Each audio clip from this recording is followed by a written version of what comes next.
Hey everyone, so welcome back, and today I wanted to talk about the 6 stages of trigger or compulsion awareness. So as we wake up, we tend to go through these stages.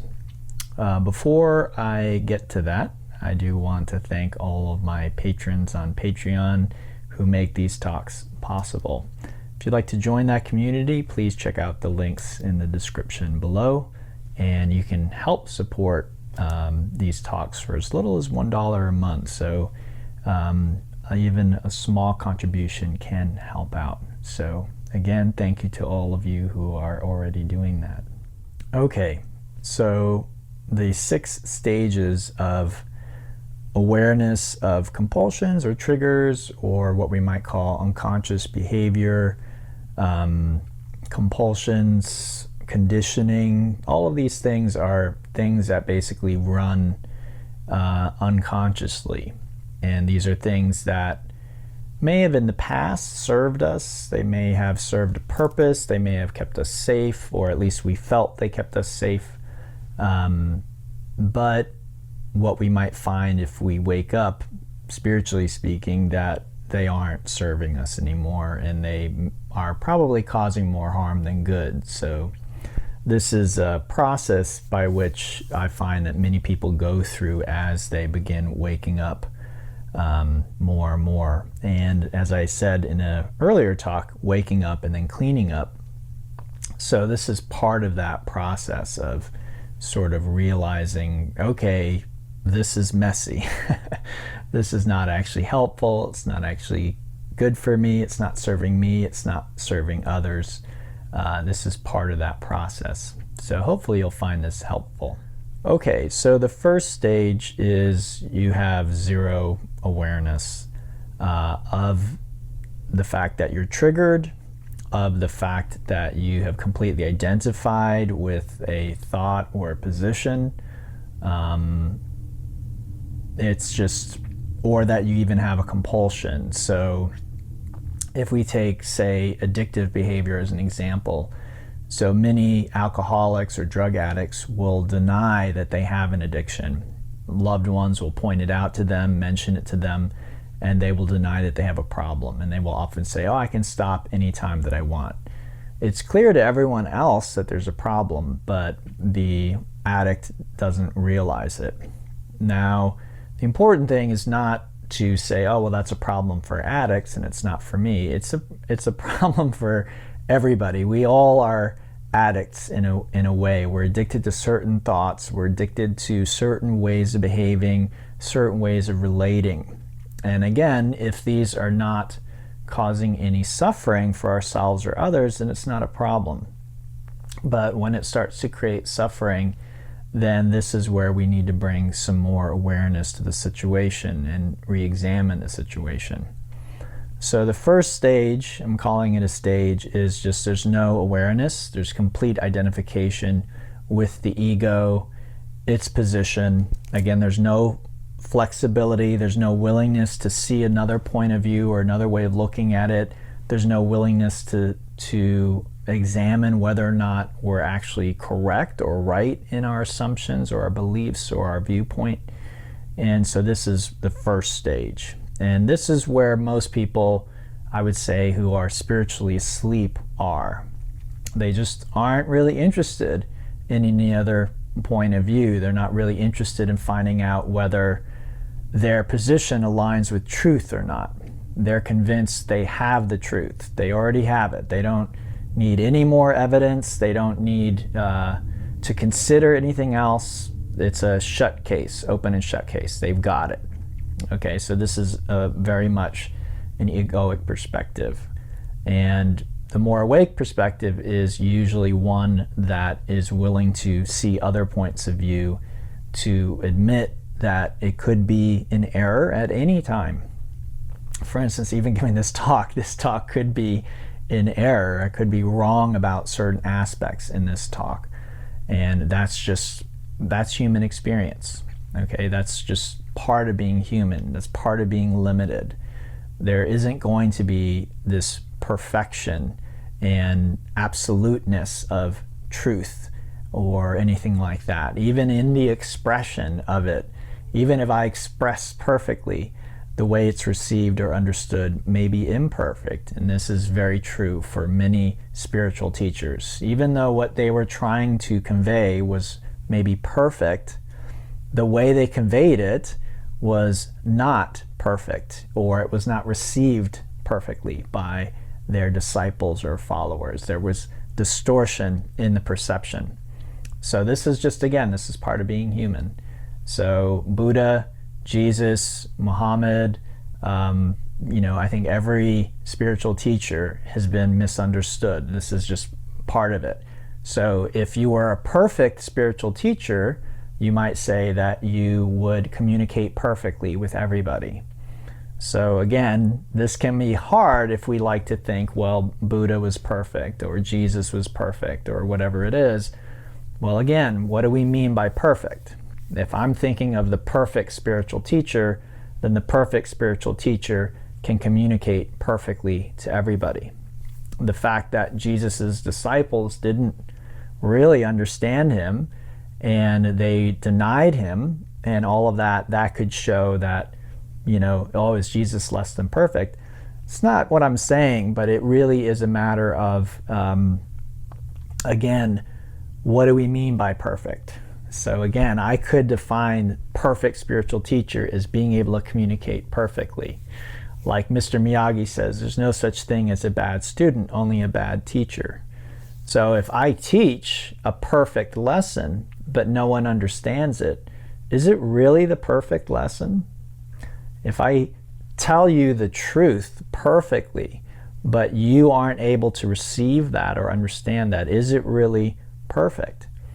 So this is a big challenge as a teacher, because you're trying to take something that many people don't necessarily want to hear and can't see, and you're trying to break it down into, you could say, bite-sized chunks where people can swallow it. It's not so big and so difficult that they can't swallow it, that they can begin to take in, you could say, the truth bit by bit.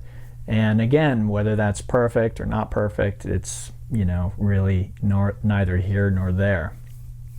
So first stage is, again, this awareness of, or lack of awareness of maybe our fallibility, the fact that we could be wrong about things, and the fact that we can get triggered, we have compulsions, any of these things.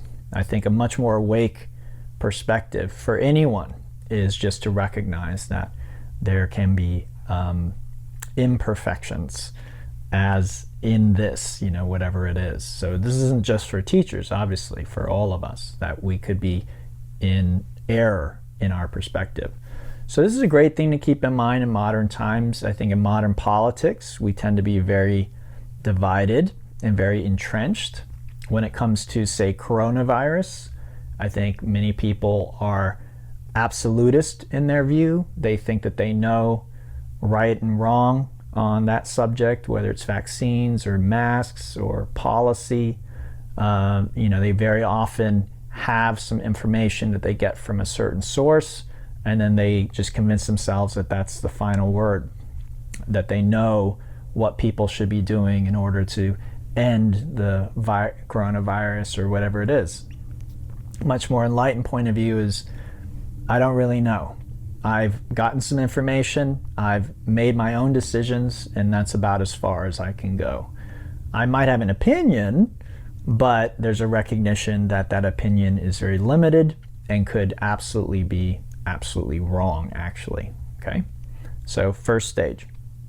Second stage is if we get triggered or we have a compulsion or whatever it is, we recognize it after the fact.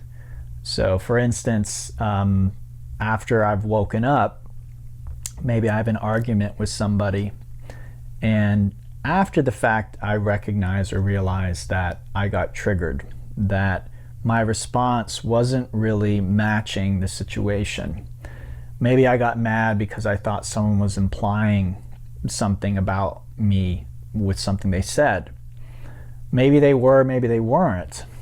But I sort of jumped to that conclusion, and then I got very upset because what I felt they were implying, I felt reflected something about me, something negative about me. And usually if it's a trigger, that means that actually I believe that thing. So for instance, if I think that if I have an unconscious belief that I'm irresponsible, and let's say I'm at work and someone is trying to tell me something maybe that I done incorrectly at work, and they said, well, you need to be a little more careful, don't be so irresponsible or something like that. And then I get enraged by that comment because, again, this is a fear that I have about myself. That's a trigger. Just because someone uses the word irresponsible doesn't mean I need to go into a rage, doesn't mean I need to get all upset. But to someone asleep, they will say, well, they called me irresponsible, So, doesn't mean we need to get upset.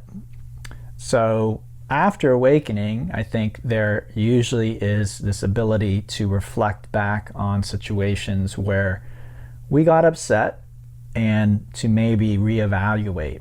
This is a very common experience for people once they wake up. Is anything with that sort of really charged atmosphere, we can reflect. Now, I'm not saying that every time you get upset or every time you get angry that necessarily is a trigger. Again, I gave a talk before about emotions versus triggers. So I want to make a distinction there. But recognizing triggers, this is a very important step on the spiritual path. So this is kind of like step 2. Same with compulsions, right? If I decide that I'm going to be better about my diet, but then I find myself compulsively, going to the fridge and eating that chocolate cake, even though I really would rather not, right? Because I stated the goal that I want to eat healthier, but then I find myself compulsively doing this other thing. Or procrastination. There's all kinds of forms in which this compulsiveness can arise. So noticing that, being willing to admit that, and again, usually after the fact. So after I've eaten the cake, whatever it is, after I've gotten upset. This is still really valuable. And if you recognize that you got triggered or you did something and there's someone else involved, you can, of course, apologize if you feel that that's appropriate in a situation. The third stage or phase is awareness during. So whether it's a trigger or a compulsion, let's say that I'm sitting down, I get some upsetting news, and I feel a compulsion to get up and get that chocolate cake. Okay, at stage 2, I would just go get the chocolate cake, and then afterwards I would reflect and say, you know what, that probably wasn't a good idea. Why did I do that? Right? And we begin to recognize, okay, that's a compulsion, that's compulsive behavior. At stage 3, as the compulsion is coming up, you're able to recognize it. Now, stage 3, you aren't able to stop it. So this can be a very frustrating phase for many people who, once they wake up, and it happens to many people as they begin meditation. Sometimes within the first few months, sometimes within a couple of years, they get to this stage where they will, as they are being triggered, so they, again, let's use an example of having an argument with somebody. So someone says something and you get triggered. You recognize in that moment the trigger and you're like, oh my God, I'm triggered. However, you find yourself still acting on the trigger. So maybe you end up still screaming and yelling or saying things that you really don't believe, perhaps to hurt the other person because you felt hurt. Triggers usually are painful and hurtful, so we very often blame the other person for who triggered us, even though it's really our trigger, right? The other person was just the person that triggered us, but they're not necessarily, they aren't to blame for the trigger, right? The trigger was already there. So it's an important thing to understand. So we have awareness we're triggered. We have awareness we're triggered while it's happening, and yet we are still powerless to do anything about it. And again, this can be a very frustrating phase for people. And sometimes people at this phase actually think that they're regressing spiritually. They actually think, oh my God, like, I'm so horrible, I'm doing this, I'm doing that. But really, it's not a regression. Really, there's just more awareness of the triggers. Before that, you were so identified with them, you just justified all your behavior. So again, stage 1, no awareness. If I get upset about something, I just justify it. Everything is justified. Well, they said this, they did that, they shouldn't have this. Or again, if it's a compulsion, oh, well, I just wanted a drink. Oh, I just, I like whatever it is I'm doing. I like chocolate cake. What's wrong with it? Well, if I'm getting diabetes or I'm obese, there is a lot wrong with it, right? But we'll just justify, no, but I just like chocolate cake. I just like whatever it is. So again, if there's no problem, then sure, I just like beer. Nothing wrong with it. Okay, I just like cake. Nothing wrong with it. But if we're blacking out, if we have several DUIs, if we're obese, all these kinds of things, then we start to see that there is a problem. The compulsion is driving behavior that creates a problem. So stage 3, there's awareness during the compulsion. Again, if we're looking at chocolate cake, I'm aware, oh, my desire for chocolate cake is because I'm trying to self-medicate, right? Self-medication, again, is just a way of soothing ourselves from emotions we don't feel like we're capable of handling or feeling. It's a way of kind of running away or soothing something that is unpleasant or uneasy. So there are many ways we do this. Again, chocolate cake could be one, heroin could be one, sex can be one, binge watching television can be one, even yoga classes can be one way that we self-soothe. Now, I want to be very clear, some methods of self-soothing are less problematic than others. But ultimately, we need to be aware of every way that we self-soothe. So we need to be aware of how we self-medicate and what is compulsive behavior. Ultimately, we want to get to the point where we really don't need anything, not even a yoga class, not even anything. We're just okay, sort of within ourselves. Doesn't mean we stop going to yoga class. Yoga class is very good for us, okay? Doesn't mean we drop our community or we stop going to retreat. Those are fun things to do. Those are enjoyable things to do, to have a community, to be involved in spirituality. But we do it from a different place. It's not from a compulsive place. It comes from a much healthier place. So I hope that's clear. The 4th stage is I'm able to interrupt or disrupt the compulsion or the trigger with effort, and it may be a lot of effort. So again, the energy arises in response to the situation, and I kind of come in and I regulate that energy. So this is where a lot of people who are, say, in a 12-step program are with things. They're sort of trying to control the behavior. They're aware that there's a problem. They are aware of the compulsion, and they are trying to regulate that with great effort.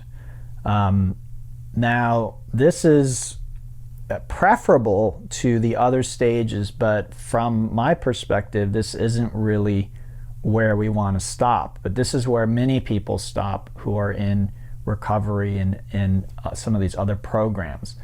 They don't learn how to uproot the behavior completely. This is also where many spiritual people are, meditators are. They are at the stage where they see their compulsions, they see their negative behavior, and they're perhaps able to stop it with a lot of effort. Okay, they see coming up and they're like, I'm not going to act on that.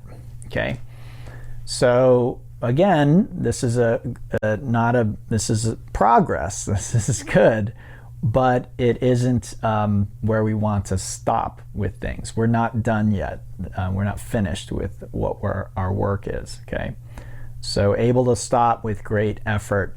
So again, if I'm use the example of an argument. So I'm having an argument, someone upsets me, I get triggered, I recognize it, and I don't act on that. And sometimes maybe this is by, say, withdrawing yourself from a situation, right? You're sort of like, okay, I'm triggered, I just need to step away, not say anything or act on this trigger. I'm just going to be quiet. Great time to actually meditate.